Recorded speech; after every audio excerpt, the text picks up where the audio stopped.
Munch, j'ai pas mal de commentaires sur la perte de cheveux et je voulais vous raconter le fait qu'il y a 3 semaines, j'ai perdu mes cheveux, mais en paquets, en masse et je voulais vous dire ce qui s'est passé et comment j'ai fait.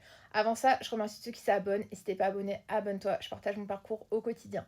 Donc il y a 3 semaines, j'ai commencé le traitement, pour le SIBO, enfin hymo-candidose et j'ai recommencé à perdre mes cheveux, mais en paquets, en masse. C'est-à-dire qu'à chaque fois que je passais ma main dans mes cheveux, je perdais des cheveux.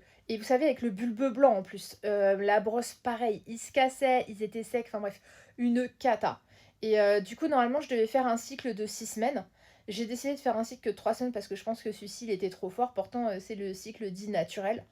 Et honnêtement, ça m'a mis plein de carences. En fait, ça a mis mon corps en surcharge. Et c'était juste pas possible. Enfin, mon corps, il était en inflammation plus. Pourtant, je prends de l'oméga 3. Mais là, c'était une cata.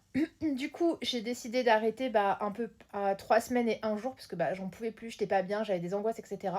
Et là, depuis, ça a carrément mieux. J'ai la peau beaucoup moins sèche, mes cheveux, je les perds plus. Là, je viens de me laver les cheveux, je me suis séché les cheveux et c'est redevenu comme avant. Donc surtout, faites attention à tout. Donc oui, il faut faire un bilan sanguin pour voir si on a des carences, le fer, etc., le zinc, bien sûr, tout ça. Mais aussi, regardez votre taux d'inflammation. Parce que moi, voilà, pour ça d'ailleurs, vous pouvez faire en bilan sanguin votre CRP, mais je sais que moi, quand mon corps il est inflammé, là je perds mes cheveux, mais en quantité énorme. Et quand là tout va bien, je suis redescendue, et du coup maintenant je vais repasser aux probiotiques, reprendre tout ce qu'il faut et tout, etc. Ça va beaucoup mieux, et mes cheveux et ma peau, je vois clairement la différence. Honnêtement, vous regardez il y a une semaine, même moi j'étais pas bien, j'avais une sale tête, j'étais dans le brouillard mental, enfin vraiment il n'y a rien qui allait.